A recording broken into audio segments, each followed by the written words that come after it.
Tonight, teachers' aides claim violent abuse at the hands of students. We're not allowed to communicate with the families directly.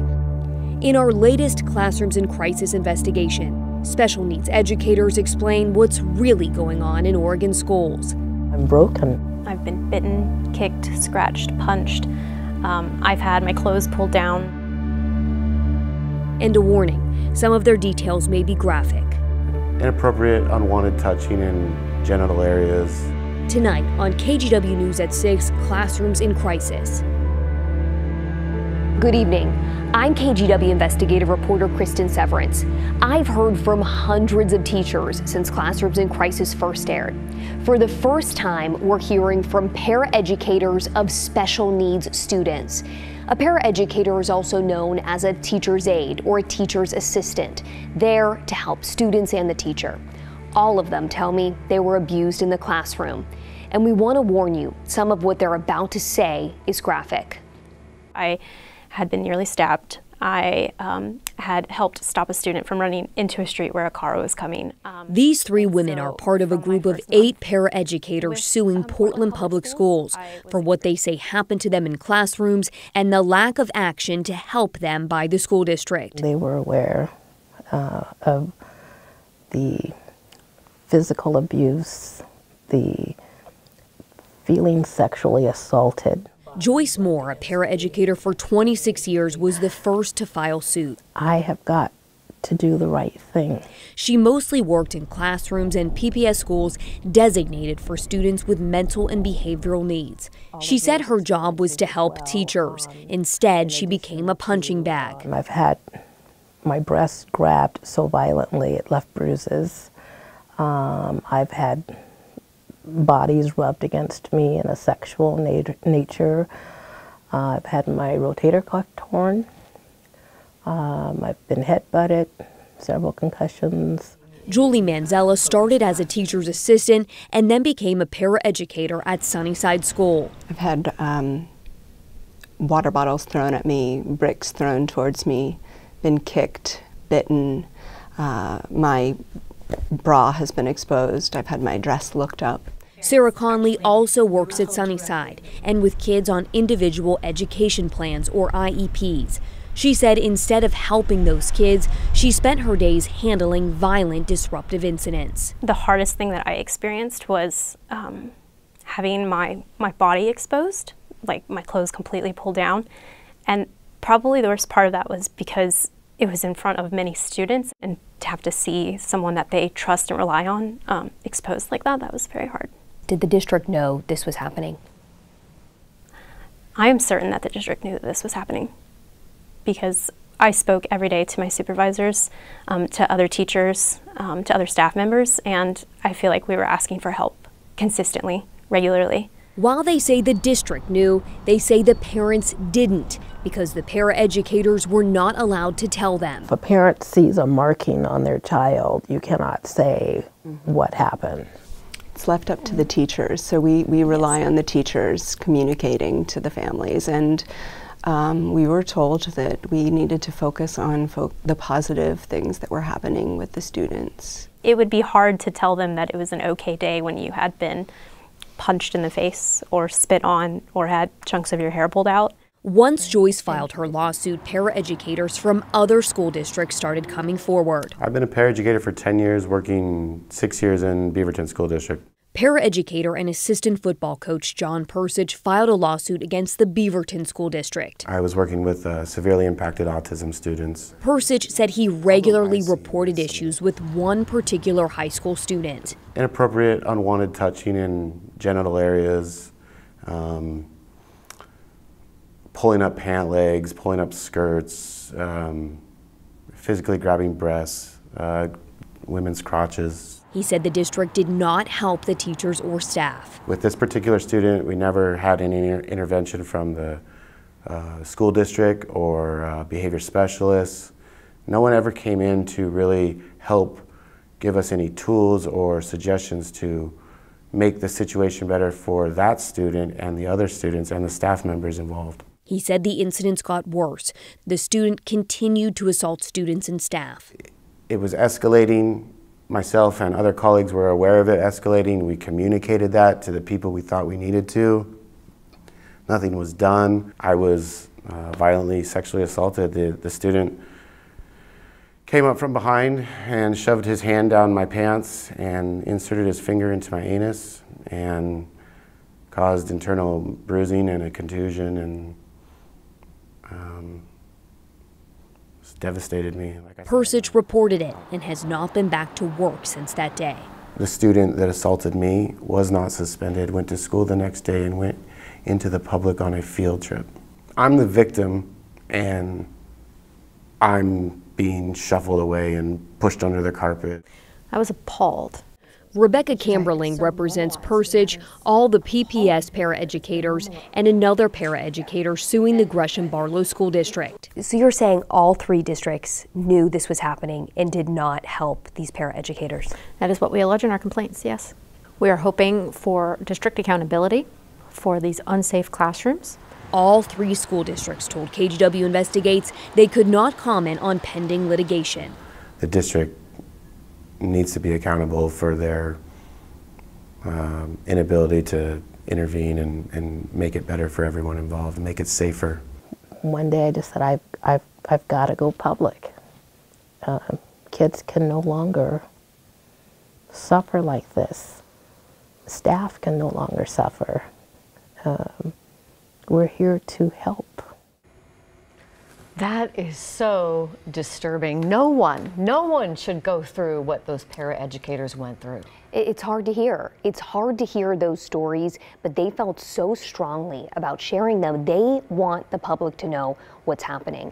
And we really wanted to hear from the districts. They couldn't comment on pending litigation, but Portland Public Schools did tell me a little more. A spokesperson told me paraeducators are critical to the success of our special education classrooms and programs. They provide vital support to students and educators and are a valuable part of Portland Public Schools workforce. And he said, we do support our paraeducators. One thing that really stood out to me was kind of the stream of conversation and how these paraeducators can't speak directly to the parents about, the things we just heard.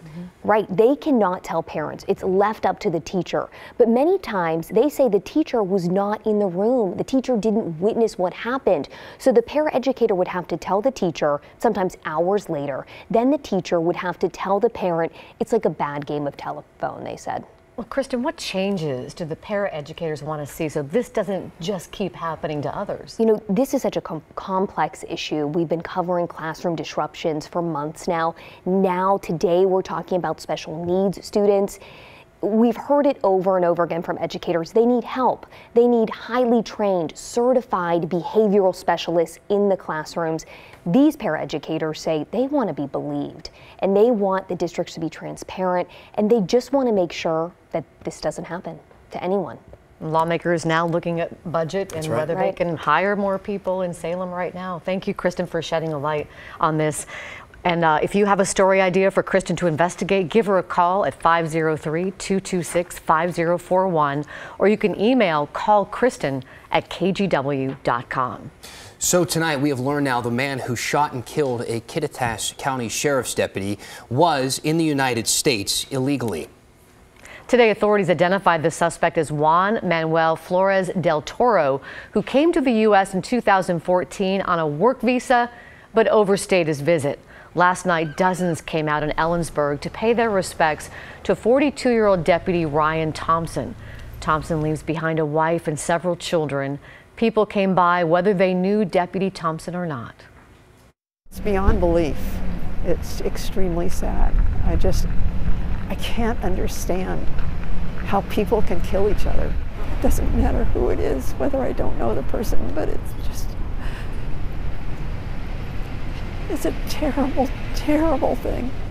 It is. Deputy Thompson died Tuesday night in a shootout with the suspect.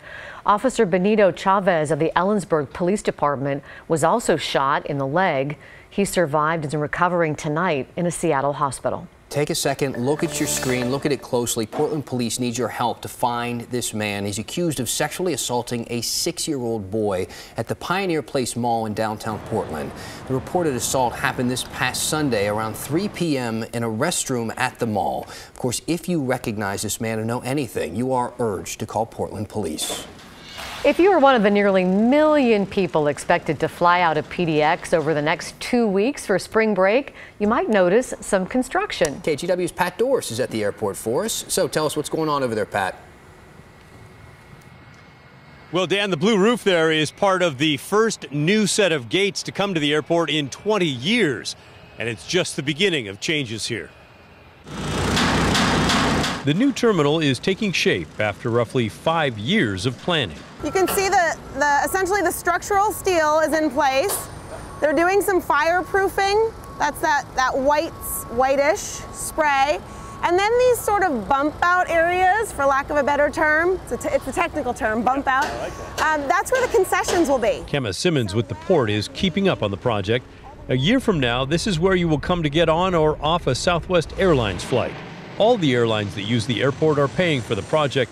The price tag is roughly $215 million. The finished product is going to have amazing light, natural light, plants, comfortable seating, all these things that we know travelers really want. More power outlets, that got a cheer before. More places to charge your devices and plug in. The airport is also building a new parking structure here with 2,400 spaces. Some will hold rental cars. Airport leaders say all cars will be kept close to the terminals. Some are shuttled in now when they're needed. And then there's the upcoming destruction of Concourse A, where travelers get on Horizon and Alaska. It was a temporary building built 30 years ago. When PDX wins awards for being the best airport in America, they're not talking about this part. It's crowded, it's dark. The facility doesn't have any of the other things that we have in the other concourses in terms of better concessions, better power, better seating, and much open environment, and that's what you're going to see now in the remodeled Concourse B. Vince Granato is the chief operating officer here. He likes what he sees as the place begins to fill up with spring break travelers. We're thrilled with it. For us, we love seeing the people moving. Everybody's happy. Everybody's going on spring break. It's vacation. He said when Concourse A is torn down, Concourse B will be remodeled with better lighting and upstairs for waiting, faster Wi-Fi, and more power outlets. It is a big deal. You can't provide enough power and we can't provide enough Wi-Fi. Those are the two biggest things that folks are really interested in. So we're very much making sure we'll have outlets in many, many places for folks to power up all their devices. It's a change many will be thankful to see. The leaders say all the changes here are eventually going to cost about $2 billion. The airline's paying for most of it. By 2045, they expect to have expanded their capacity so they can handle, get this, 34 million travelers a year. Back to you. Makes me want to fly somewhere. That's a lot of people. Thank you, Pat. Appreciate it. The vaping epidemic. Oregon students going to extreme lengths to smoke in school, sometimes even during class. Students will sometimes blow the vapor down their shirt or in their sleeve.